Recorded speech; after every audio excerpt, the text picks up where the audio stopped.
Hello and welcome back to Good Game Nation, where we bring you all things TCG. My name is Preston. I'm here with Sam. Say hello. Hello. I hope the audio is better. We really spent some time to try to fix this issue, so let us know in the comments if it's any better. We're trying audio so hard. I hate it. It's my least favorite thing about anything media is trying to tweak them.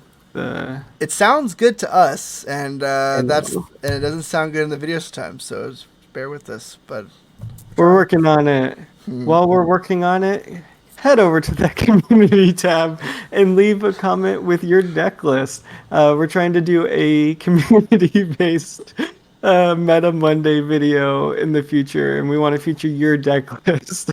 Did you like that segue? It was pretty funny. It was a shameless plug, and I love it. I also want to do like fight nights with your decks as well, the ones that we feature. So please leave those lists. What are you guys playing this week? Basically, post those down and let us review them. That was I made my eyes tear up. that was so funny, so shameless. While you're Meta on the community, Monday. while you're on that community tab, hit subscribe. Oh no. Oh It's no. Meta Monday. You know what you clicked on. We screwed around for long enough. We got some West-based Set 1 Romance Dawn decks for you today. You saw the thumbnail. We're featuring some cool stuff. And something that I didn't see a lot of from the East, which was Odin. Odin. The Yeah. handle is Mark Dizon. It's going to be linked down in the description as always. He went 4-0 in a 20-man local with Odin. Let's look right into it and dissect it. Preston's absolutely right. Odin was a leader that we had high hopes for, and it was showing promise early on in the East, and it went away within the first couple weeks to a month. He basically disappeared, and we just didn't see him since. So, what are the differences? Why is he here now? Why can't he survive now compared to the East? Yeah, so I think the everyone like we are now is trying everything at the beginning of a new set. And that gives you a good opportunity to play any leader and have fun and most likely catch people off guard because you're not super comfortable with the mechanics yet. And then people get comfortable, new stuff comes out. I'm expecting this to fall off when new stuff comes out, mainly the Shanks film deck, and then we'll fall into the same patterns, I think. I think people start with Odin and they figure out they can just play Kid,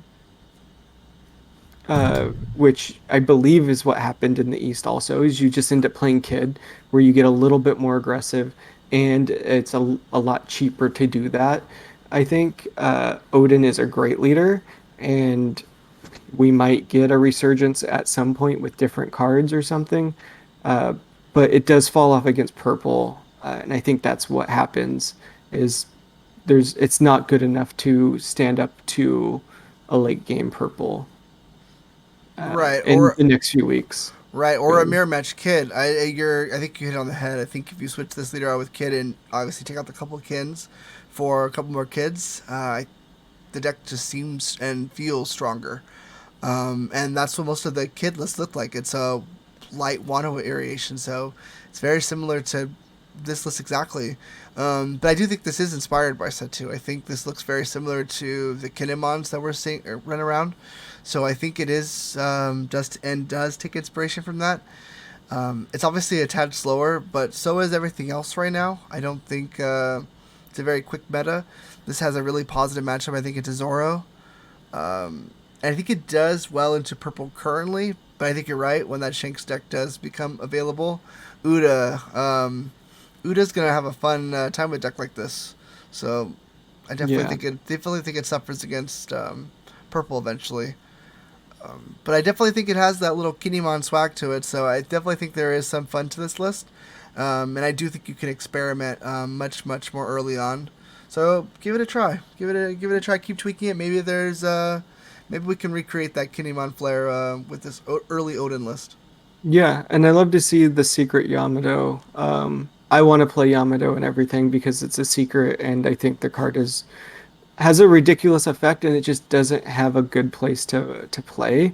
Um, I think it gets better, and we saw the kid list from Hmm. the big championship tournament last week, I believe it was, when kind of focusing around that Yamato and 8-drop Captain Kid. So it's just, I want this deck to succeed. I just know that it's gonna fall off at some point, which sucks. But I'm super happy someone took it to a tournament and was able to catch people off guard and win. So hats off to you for trying it out and succeeding with it. No, no, and I do think it's good prep for the Kinemon that comes out. So the more practice you have with this, the more your feet are going to be off the floor running when Kinemon gets dropped. Absolutely. Exciting Odin list, we love it. Next list, we have a Law list. Law 4-1 in a 20-man local, 7-drop King Hertz. That makes sense. That was the issue I think we were seeing a lot in earlier Might Switch Killer with 2 Sunny Coons. It's been good so far versus Mirror and Zoro. Let's take a look at the list. Yeah. I think this is a continuation of where we were in Japan also, as I'm like going through it. I think this is a good mix, and instead of skipping like going through the early meta that we saw in Japan where it was a ton more Zoros, a ton more of the 5-drop Luffy's. This is more dialed back to where we ended in Japan for set one. And it's probably better for it. It's definitely going to be super strong, I think, at this point in the meta. You just have to work around playing against a captain or against a Kaido that's going to have that big like blow the board stuff because that's going to slow you down. Law wants to have 5 characters on board. If your king is going to be dropped on you and you're going to, it's just find a way to play around it. Drop the captain kid maybe and work through it. Yeah, there wasn't a clear cut answer for the king, right? It's always been a hard counter to the law and what they want to do. But you're right. This is definitely taking a step forward from where we ended in the East. I see that in Cat Viper. Cat Viper was not a card that we were playing a lot of in the early format. We are now, and we're better for it. We've cut down on the Zoro and Luffy counts. They do not need to be at 4. Two or 1 is a perfect count. And there's not a lot of outplay to King, right? If for this deck, it's King gets played, you're gonna lose 2 guys, and you just have to play through it. Um, Law is very good at replenishing. There's a ton of draw in this deck. We were seeing Rhizos in this deck as well appear. We were seeing the Killer Blocker appear as well. They didn't make it into this cut. This cut swapped out. We have a lot more destruction, right? We have Killer at a couple counts. Nico Robbins at a very high count. It's at 4. And we have the Extric at 5, right? So there's a lot more destruction in this list compared to, I think, we were seeing towards the end as well in the East. Yeah, absolutely. Yeah, I went back and read the king hitting 2 different cards on your board. And it's going to pretty much be Everything. everything except for your 5 drops are a target, and you're most likely going to have most of those cards on board that are going to be your 3 and lowers. So you're losing 2 key cards that you could be shambling out for one of your 5 drops. So I can see why it hurts. You just have to figure out if you can recover from that. So have enough in hand to be able to get back up to 5 characters on board and be using your leader effect again. I think maybe when you're playing against purple, you have to play a little different just so that you can outplay their big board wipe stuff. Because if they hit 10, you probably have to win before they hit 10 drop Kaido. Because if you think King hurts, having your entire board wiped, it just is a pretty much. If you don't already have a strong hand, you're scooping at that point because you're not coming back from it. Mm-mm. Um, Especially with this deck, which is like an aggressive tempo. Like once you get up to 5, you're just swapping out Otama for an attacker, and then the next turn you're swapping out your attacker for an Otama or stuff like that. Um, you're gonna run into a problem when you can't do that swap anymore. So Right. I think playing against purple with this deck specifically, there's a running clock. You have to either a do as much damage as possible to make them hesitate playing the king. If they only have one life and they have to tap out to play that king, they might hesitate a little bit to play that king. They might swap it out for a queen. So it's being able to put down as much damage against purple specifically, to make them hesitate to commit to those very expensive cards where they're not going to be able to put down a defender, right? Because most of their blockers cost two minimum. All their blockers cost two, so they have to leave something open to play down those blockers. So it's just making those decisions hard for your purple player. And Sunny Kun is an interesting card right now because it's very, very popular in set two. It's a double searcher for the new Zoro list. You can hit it with Dodon and Nami, so it's incredibly popular, and it's shooting up in our market value. I don't necessarily know if Sunny Kun is correctly the answer for this deck. I think Cat Viper really solves 90% of those issues. I think Izo is another card you could possibly look at, or even the 2-drop blocker kid, just to survive to those earlier or those later turns if that's what you're worried about. But yeah, solid list. I wouldn't sweat too much on purple. And final thoughts, Radical Beam in for life leaders is Good. probably what it was made for. So super happy to see that there. It's a hard card to put in there. You want to play so many things, so I get it. It's a tight list. Yeah, dual color lists are so hard to build around. You have so many more Fun. options. You're like, well, I can play it 10 different ways now. Which one is the optimal one? So Yep. throwing it in there, you had a good feeling for it, Yep. and you Cater did it. well in your tournament. So Yep. Cater it to your local events. You know, I see the list. It won't always describe what you're playing against. I just have we have very general views. So yeah, yeah. absolutely. Next list, blue, purple, crocodile. We believe. I think so. This gentleman went second place, and he considers running a 10-drop Kaido. But looking at this list, I think it's most definitely a crocodile, and you cannot do that. Yeah. I made that mistake in my deck list video, and I know where he's coming from because you see all your purple cards, and then you get the comment that says, "Hey, it says animal pirates," and then you feel bad for a week and a half straight. That was a really funny week, though. We only had the game for a week, so we were new. We understand, It but this was happens. most likely a crocodile. If it's not, it probably should be.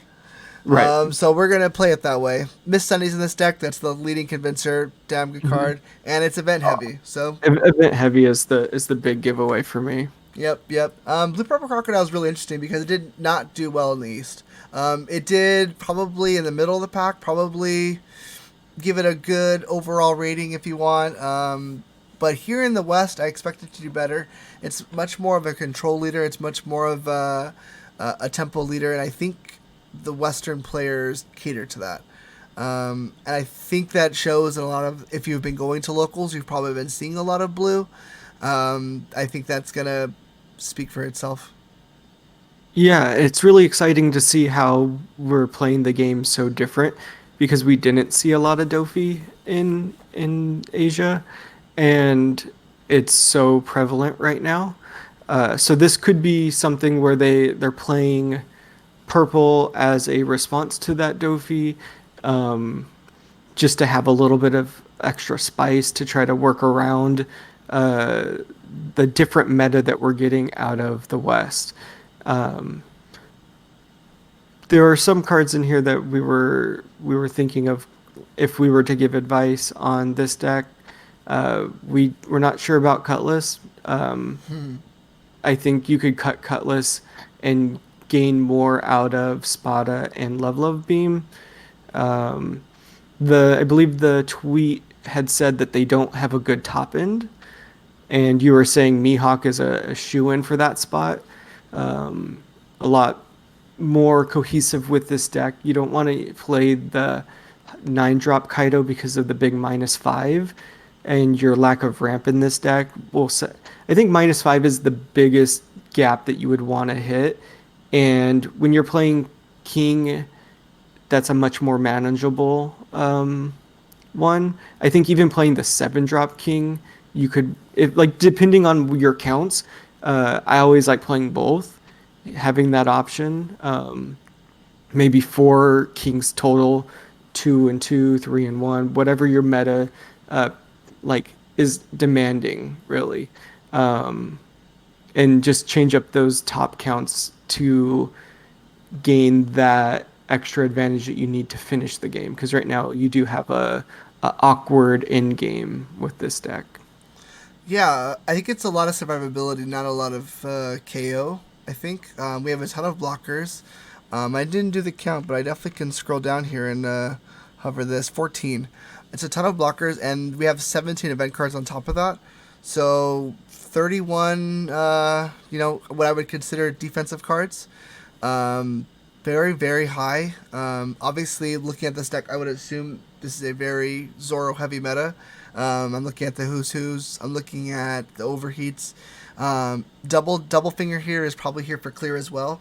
Very, very good tool to clear as well, because if it's KO'd, you're drawing a card.